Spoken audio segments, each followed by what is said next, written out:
Good. I wanted them to forget about me. I wanted to disappear so completely that when I came back, it would be like a thunderbolt. By September 2019, I had my first breakthrough. A medium-sized tech company in Philadelphia hired me to revamp their entire content strategy: website, blog, email campaigns, social media. They paid me $15,000 for 3 months of work. It was the most money I'd ever made, and more importantly, it gave me a case study. Their website traffic tripled. Their lead generation increased by 200%. I used that success to land 2 more clients. Then 5. Then 10. In January 2020, I officially registered my company, Summit Content Strategies. The name was deliberate. I wanted something that sounded professional, established, authoritative. Not artsy. Not creative. Grandpa respected strength and success, and my brand needed to reflect that. Then COVID hit, and while the world fell apart, my business exploded. Suddenly, every business needed to be online. Every company needed content, needed digital presence, needed someone who could tell their story in a world where face-to-face interaction disappeared overnight. I went from 10 clients to 30, then 50. Then I couldn't handle it alone anymore. I hired my first employee in May 2020, a talented copywriter I'd met through an online forum. Then a graphic designer. Then a video editor. By December 2020, I had a team of 8 people, and Summit Content Strategies was generating $750,000 in annual revenue. But I didn't tell anyone. Not my parents. Not my few remaining friends. Nobody. I kept living in that tiny studio apartment. I kept driving my beat-up 2008 Honda Civic. I wanted to save every penny and stay under the radar. 2021 was the year everything scaled. I landed a contract with a Fortune 500 company, a massive retail chain that needed a complete digital transformation. The contract was worth $2.3 million over 2 years. Suddenly, I had to grow fast. I moved the company into a real office space. Hired a COO to handle operations while I focused on strategy and client acquisition. Brought on more writers, designers, strategists, account managers.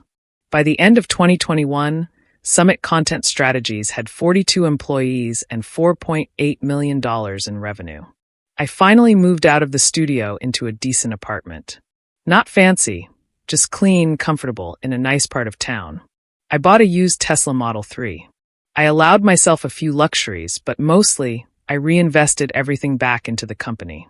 My parents knew I was doing well with my business, but I downplayed it. It's going okay, I'd tell them. Making a living. I still showed up to family dinners when invited, but those were rare. Grandpa never asked about me. Brandon would occasionally text, asking how I was, and I'd keep it vague. Good man. Working a lot. How's the construction company? By mid-2022, something became clear. Summit Content Strategies wasn't just successful. It was becoming a major player in the content marketing industry. We'd been featured in Forbes, Entrepreneur Magazine, and Marketing Weekly. I'd been invited to speak at conferences. Companies were approaching us, not the other way around. But the real game changer came in August 2022. A private equity firm reached out. They'd been watching our growth and wanted to acquire a stake in the company. After months of negotiations, we closed a deal in November 2022. They bought 30% of Summit Content Strategies for $12 million. That valued my company at $40 million. And I still own 70%. At 26 years old, I was worth over $28 million on paper. The useless grandson. The disappointment. The guy who scribbled fairy tales that nobody reads. I could have gone to Grandpa then. Could have shown up at Sunday dinner with a Forbes magazine under my arm. But that's not how I wanted to do this. I wanted the moment to be perfect. And I needed something more, something that would make the victory complete. That something came in January 2023. My dad called me on a Tuesday evening. His voice was shaking, and immediately, I knew something was catastrophically wrong. Jake, it's your grandfather. He's the company. I don't know how to tell you this. My first thought was that Grandpa had died. But it was worse than that in some ways. Mitchell Construction was collapsing. Financially devastated.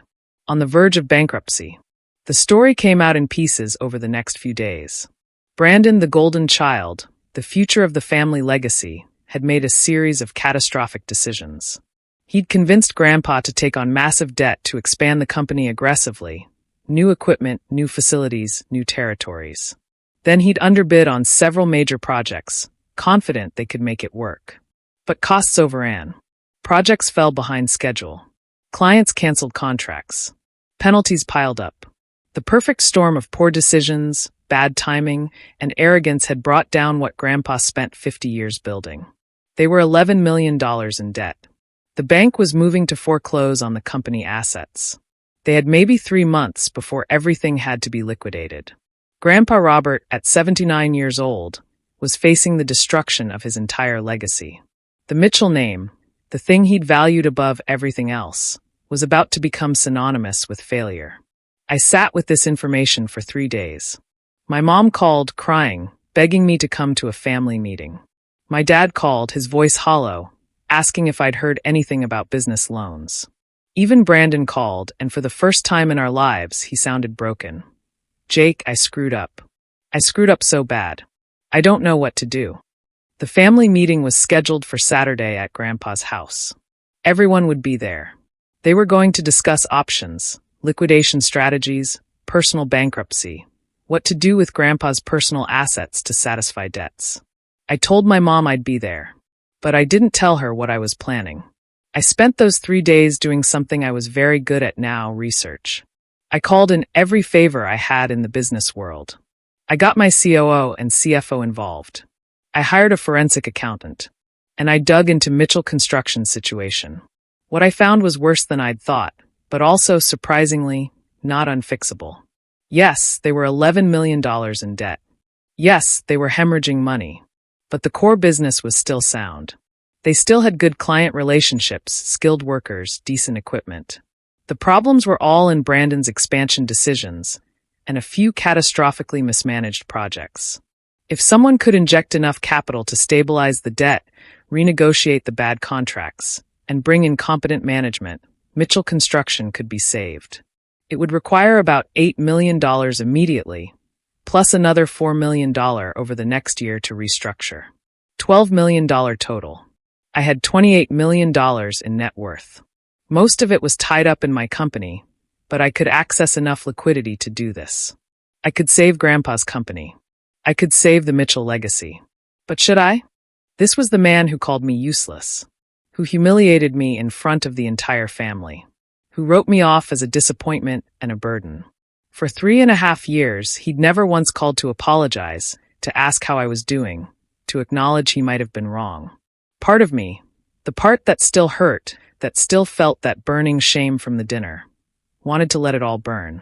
Wanted to show up at that family meeting and watch them realize there was no salvation coming. Wanted to see Grandpa Robert finally understand what failure felt like. But there was another part of me. The part that remembered being 7 years old, riding in Grandpa's pickup truck to construction sites, him teaching me the names of different tools. The part that remembered him teaching me to fish when I was 9, patient and gentle in a way I rarely saw him as I got older. The part that loved my dad and my mom, who would be devastated by this. The part that knew Brandon, despite his mistakes, wasn't a bad person. Just someone who'd cracked under the pressure of being the golden child. And there was one more thing. My success meant nothing if it was just about money. The real measure of strength, the real measure of what kind of man I'd become, was what I chose to do with that success. On Friday night, I made my decision. I called my lawyer. I called my CFO. And I set the pieces in motion. Saturday morning, January 21st, 2023. I drove to Grandpa Robert's house in Millbrook, the big Victorian on Maple Street where I'd spent countless Sunday dinners as a kid. The house where the infamous dinner had happened 3.5 years ago. My hands were shaking as I parked on the street. This was it. Everything I'd worked for, everything I'd become, was about to be revealed. I walked in at exactly 10 a.m. The entire family was gathered in the living room. Mom, Dad, Grandpa, Brandon, Uncle Tom and Aunt Linda, Uncle Pete and Aunt Sharon, my cousins Amy and Michael. All of them looked gray, defeated, like they'd already accepted the funeral of the Mitchell legacy. Grandpa sat in his leather recliner, his throne, we'd always called it. He looked older than I'd ever seen him. Smaller somehow. The man who'd always seemed like an unshakable force of nature now just looked like a tired old man facing the ruins of his life's work. He glanced up when I walked in. No greeting. No acknowledgement. Just a brief look of surprise that I'd bothered to show up, then back to staring at his hands. My dad stood up to start the meeting. He had papers in his hands, documentation of debts, assets, liquidation options. His voice was heavy as he began. Okay, everyone. Thank you for coming. I know this is incredibly difficult, but we need to discuss the reality of where we are with Mitchell Construction and— Dad, I interrupted. Before you start, I need to say something. Everyone looked at me. I saw confusion on most faces. Mom looked worried, probably thinking I was going to make things worse. I pulled out my laptop bag and stood in the center of the room. I've spent the last 3 days looking into Mitchell Construction's situation.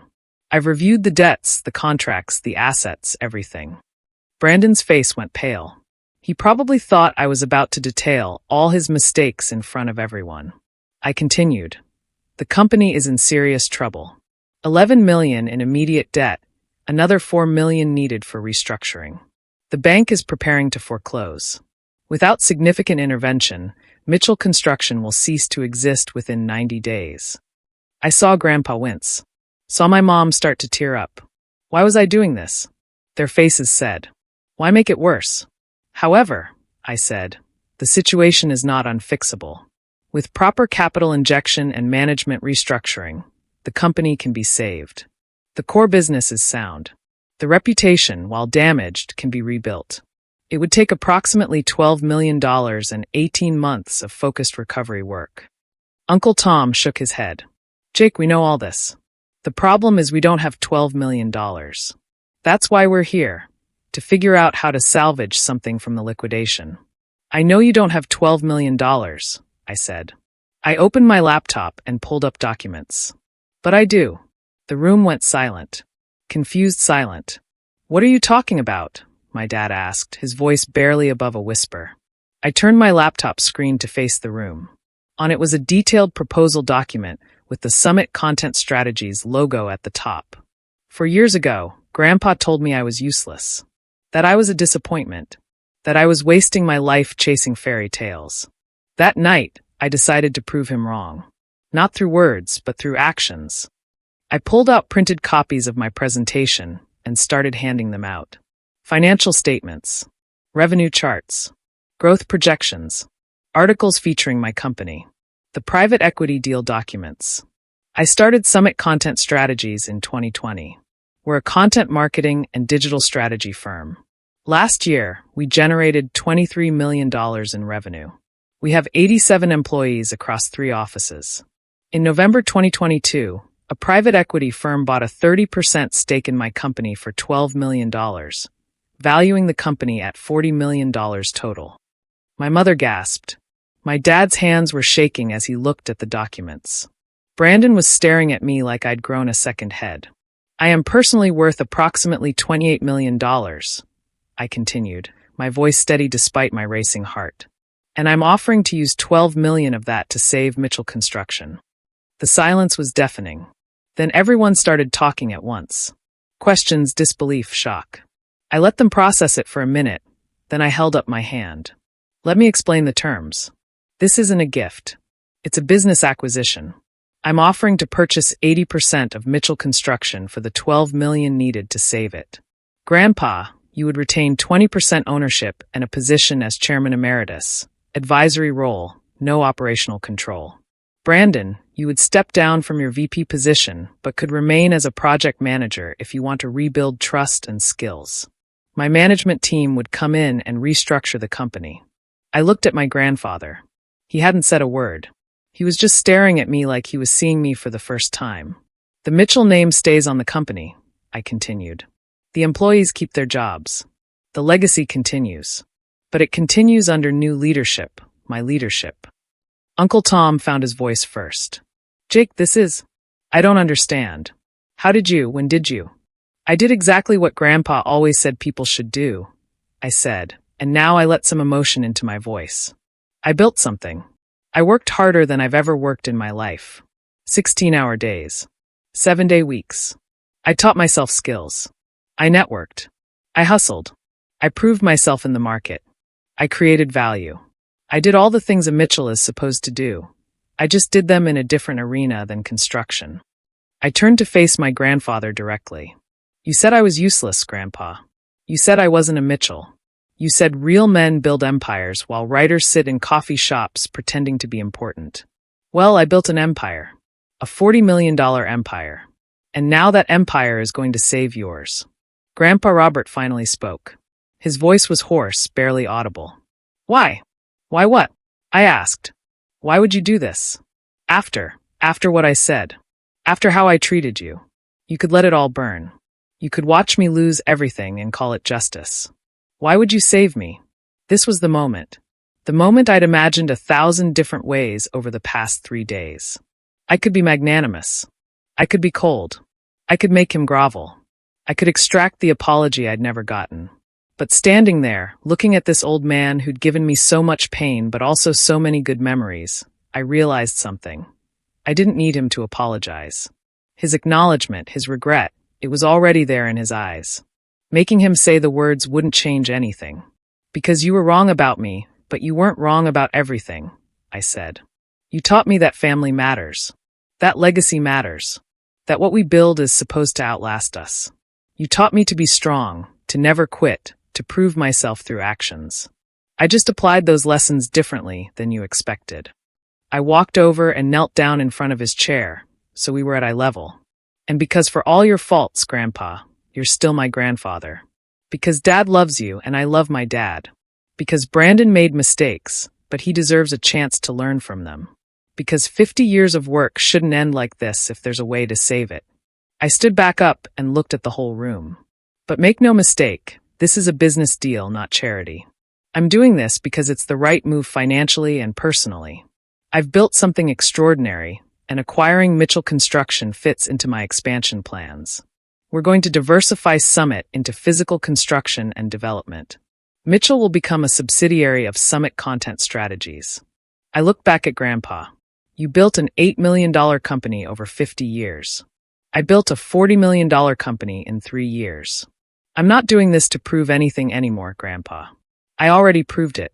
I'm doing this because I'm a Mitchell, and Mitchells don't let family legacies die when they have the power to save them. My grandfather's face was a war of emotions. Pride, shame, disbelief, relief, regret. All of it played across his features. Then slowly he stood up from his chair. He was unsteady, and my dad moved to help him, but Grandpa waved him off. He walked over to me, looked me in the eyes, and for the first time in my entire life, I saw tears in Robert Mitchell's eyes. I was wrong about you, he said, his voice breaking. God help me, Jake. I was so wrong about you. He pulled me into a hug. A real hug, not the stiff, obligatory ones from my childhood. And I hugged him back, feeling decades of complicated emotions flowing between us. I'm sorry, he whispered. I'm so sorry for what I said. For how I treated you. You're not useless. You never were. You're more successful than I ever was, and you did it your own way. I'm sorry, son. I'm so sorry. I know, Grandpa, I said. I know. The next weeks were a whirlwind. Legal teams, financial advisors, business restructuring. I brought in my CFO and my operations team. We renegotiated contracts, restructured debt, implemented new management systems. Brandon, to his credit, accepted his demotion with humility. I was in over my head, he admitted to me one day at the office. I thought I had to be like Grandpa, had to expand aggressively, had to be this big alpha leader. But I didn't have the experience or the wisdom. I'm glad you're here, Jake. The company's in better hands. Grandpa came to the office every day for the first month, watching the transformation. I kept him involved in key decisions, valued his input on client relationships and company culture. But the operational control was mine. Within 6 months, Mitchell Construction was stable. Within a year, it was profitable again. We merged the content and construction sides in innovative ways. Using Summit's marketing expertise to bring in clients, using Mitchell's execution capabilities to deliver projects. It was synergy that nobody had imagined. By January 2024, exactly 1 year after the rescue, Mitchell Construction had grown to be worth $15 million, and Summit Content Strategies was valued at $62 million. I was 31 years old and worth over $50 million. But there's one more part to this story.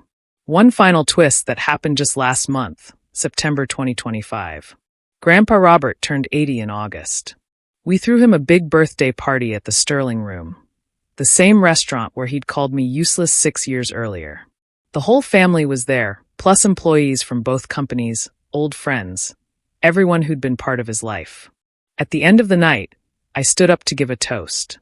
Everyone expected the typical birthday wishes, the reflection on his legacy, the thanks for his wisdom. And I did some of that. But then I pulled out an envelope. "Grandpa," I said, "6 years ago in this restaurant, you said something to me that changed my life. You probably thought it broke me. But it didn't. It forged me. It made me determined to prove that success can come in many forms, that there's more than one way to build a legacy." I walked over and handed him the envelope. He opened it, confused. Inside was a legal document. "You're holding the deed to Mitchell Construction," I said. "I'm giving you back your company. 100% ownership." The room gasped. Grandpa looked up at me, tears immediately streaming down his face. "Jake, no, I can't. Let me finish," I said gently. "The company's worth $15 million now. It's debt-free, profitable, and set up for long-term success. My management team has trained your core team on all the new systems. Brandon has proven himself as a project manager and is ready for more responsibility. The company doesn't need me anymore. It needs you. It needs the Mitchell family." "But Jake," my dad said, standing up, "you saved it. You put in $12 million. You can't just give it away." "I'm not giving it away," I said. "I'm completing the mission. I didn't save Mitchell Construction to own it. I saved it because it's a piece of our family's history. And that history belongs to the family. Grandpa, you built this company. It should be yours. Pass it to Dad. Pass it to Brandon someday if he earns it. But it's yours." I looked at the whole room. Summit Content Strategies is worth $62 million now. I don't need Mitchell Construction. I never did it for the money. I did it to prove something, to Grandpa, to myself, to everyone who thought I couldn't succeed. And I proved it. Mission accomplished. Grandpa was sobbing now, openly and unashamedly. He stood up and pulled me into a hug. "You're the best man I've ever known," he said. "Better than me. Better than I could ever hope to be. I learned from you, Grandpa," I said. "The good stuff and the bad stuff. And I used both to become who I am." That night, after everyone had left, Grandpa asked me to stay for a bit. We sat in the empty restaurant, just the two of us, with coffee and pie, his favorite cherry. "Can I tell you something?" he asked. "Of course. That night, the night I called you useless, I knew I was wrong even as I said it. You want to know the truth? I was jealous." I blinked. "Jealous? Of what?" "Of your courage. You were chasing what you loved. You were being true to yourself. I never did that, Jake. I built Mitchell Construction because it's what men did in my generation. You worked with your hands. You built things. You made money. But you know what I never did? I never asked myself if it made me happy." He took a bite of pie, gathering his thoughts. "I loved the idea of the legacy more than I loved the work. And when I saw you choosing your own path, not caring what people thought, following your passion, it terrified me. Because if you could do that, if you could be successful doing what you loved, then what did that say about me? That I'd spent 50 years building something that I'd convinced myself mattered, but that never really made me feel fulfilled." "Grandpa, you built something incredible," I said. "I built a company," he corrected. "You built a life. There's a difference. And that night, instead of celebrating your courage, I tried to tear it down because it threatened my entire worldview. I'm sorry for that. I'm sorry it took losing everything for me to see how wrong I was." We sat in silence for a moment. Then he asked, "Are you happy, Jake? With everything you've accomplished, are you happy?" I thought about it. Really thought about it. "Yeah, Grandpa. I am. I write every day, not for clients, but for myself. I have a team I love working with. I've built something that helps businesses tell their stories. I've proven I could succeed on my own terms. And I've repaired my relationship with you. So yeah, I'm happy." He smiled, a real smile, warm and genuine. Then you've succeeded in ways I never did. And I'm proud of you. Not because of the money or the business, but because you stayed true to yourself and still found success. That's real strength. Where we are now. It's October 2025 now. Summit Content Strategies just hit $80 million in valuation. We're expanding internationally. I still live modestly. I bought a nice house, but nothing ostentatious. I drive a nice car, but not a supercar. I don't need the external validation anymore. Mitchell Construction is thriving under Grandpa's leadership, with Dad as COO and Brandon as VP. He earned his way back. They just landed their biggest contract ever, a $25 million mixed-use development project. I see Grandpa every Sunday for dinner. Sometimes we talk business. Sometimes we talk about life. Sometimes we just sit in comfortable silence. The relationship isn't perfect. Decades of complication don't disappear overnight, but it's real now. It's honest. Last week, he pulled me aside after dinner and said something I'll never forget. You know what the biggest surprise was, Jake? Not that you became successful. Not that you saved the company. The biggest surprise was that you gave it back. That showed me who you really are. Not someone trying to prove something. Not someone seeking revenge. But someone who understands that real success is measured by what you give, not what you take. And maybe that's the real story here. Not about revenge. Not about proving someone wrong. But about proving yourself right. Right in your own choices. Right in your own path. Right in your own definition of success. The letters I never sent. There's something I haven't told anyone. Not even Grandpa. During those 3.5 years when I was building Summit Content Strategies, when I was working those 16-hour days and living in that tiny studio apartment, I wrote letters. Letters to Grandpa that I never sent. Some were angry. Pages of rage and hurt, telling him exactly how much his words had damaged me. Some were pleading, asking him why his love seemed conditional, why I had to be like Brandon to matter. Some were triumphant, detailing every success, every milestone, every moment that proved him wrong. I have 137 of them, saved in a folder on my computer labeled unsent. After I gave the company back to him, I went home and read through all of them. And then I wrote one more letter. But this one I printed out and gave to him. It said, "Dear Grandpa, I'm deleting all the letters I wrote to you over the past few years. Not because what I felt wasn't valid, but because I don't need them anymore. I don't need to hold on to the anger or the hurt or even the pride of proving you wrong. You taught me something valuable that night at the restaurant, even if you didn't mean to. You taught me that other people's opinions of me, even people I love, don't define my worth. Only I can define that. I built an empire not to show you that you were wrong, but to show myself that I was right. Right to believe in myself. Right to follow my own path. Right to think that success can look different from what others expect. Thank you for the painful lesson. It made me stronger than any praise ever could have. And thank you for being humble enough to acknowledge your mistake and proud enough to celebrate my success. That takes real strength, more strength than building a company ever did. I love you. Not because of who you wanted me to be, but because of who you actually are, a flawed man who built something great and had the courage to let his grandson rebuild it in a new way. Your grandson, Jake. He called me that night, crying so hard he could barely speak. I'm framing this, he said. I'm putting it in my office where I can see it every day.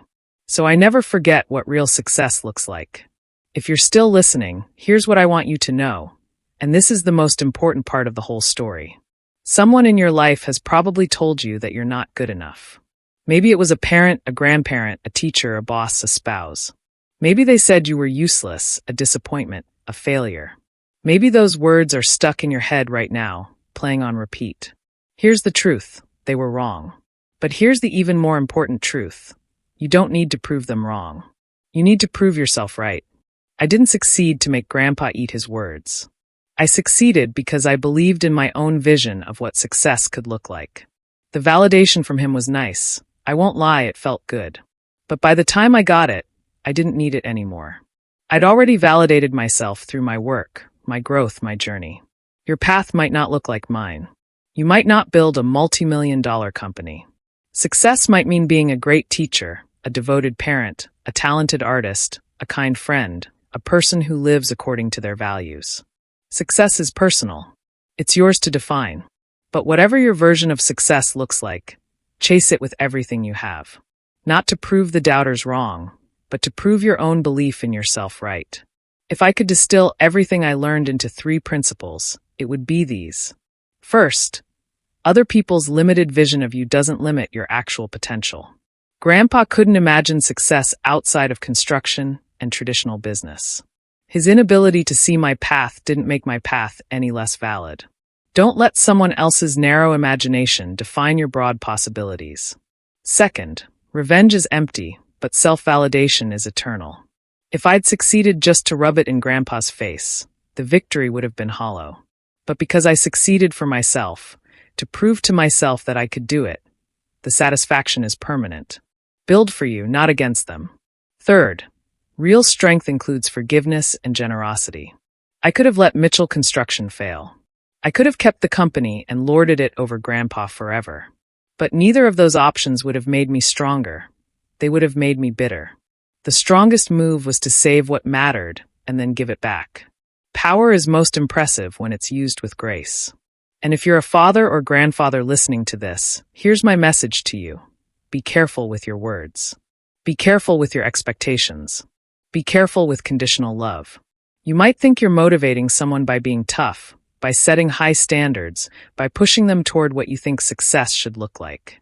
But you might just be crushing someone who's already trying their hardest to figure out who they are. Your kids and grandkids don't need to be mini versions of you.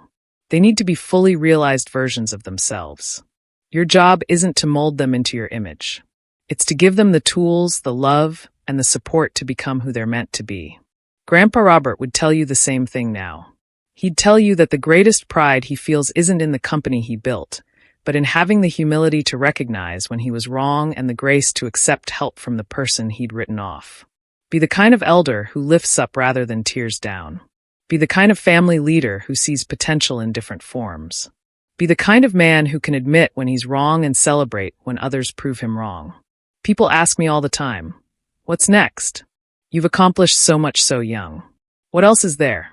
And my answer is simple: more. But not more money. Not more business success. Not more validation. More impact. More meaning. More connection. I'm starting a foundation to help young entrepreneurs who come from families that don't support their dreams. I'm mentoring writers and creatives who are told they need to get real jobs. I'm investing in businesses started by people who were underestimated. Women, minorities, people from small towns, people who were told they'd never amount to anything. Because I remember what it felt like to be written off. And I want to be the person for others that I wish I'd had during those dark days after that dinner. Summit Content Strategies will keep growing. Mitchell Construction will keep thriving. But my real legacy won't be the companies or the money. It'll be the people I helped believe in themselves when nobody else did. That's what success really looks like. Not the dollars in your bank account, but the lives you've touched. Not the empire you built, but the hope you gave to someone who was ready to give up. Last month, we had another big family dinner at the Sterling Room. Different from the one 6 years ago in every way. This time, Grandpa stood up to give a toast, and he said something that brought the whole room to tears. 6 years ago, I stood in this room and said the worst thing I've ever said to anyone. I called my grandson useless. I called him a disappointment. I was so wrong that it physically hurts me to remember it. He looked at me, his eyes clear and proud. Jake isn't just successful in business. He's successful in ways I never was. He's kind. He's generous. He's true to himself. He took the worst thing I ever said to him and used it as fuel to become extraordinary. And then, and this is the part that humbles me most, he used his success to save me. Not to humiliate me. Not to lord it over me. But to preserve a legacy that he didn't have to care about. He raised his glass. To Jake, the man who proved that being underestimated is sometimes the greatest gift you can receive. Because it forces you to believe in yourself when nobody else will. And that belief is unshakable. Everyone raised their glasses. And in that moment, I realized something profound. I'd gotten everything I'd worked for and more. Not because I'd proven Grandpa wrong, but because I'd proven myself right. And in doing so, I'd given Grandpa the chance to grow too. The useless grandson had saved his grandfather. But more importantly, he'd saved himself. So that's my story.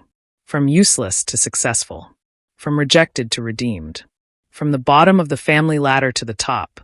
And then choosing to lift everyone else up with me. If this story resonated with you, if you've ever been called useless or worthless or not good enough, I want you to know something. They were wrong about you. But you have to prove yourself right. Not to them. To you. And if you love stories like this, stories about sweet revenge, karma, proving the doubters wrong, and finding success on your own terms, then you're in the right place. Hit that subscribe button right now for sweet revenge and karma. We tell stories that'll inspire you, make you feel seen, and remind you that your comeback is always bigger than your setback. Drop a comment below and tell me, have you ever been underestimated? What did you do about it? I read every single comment, and your stories matter.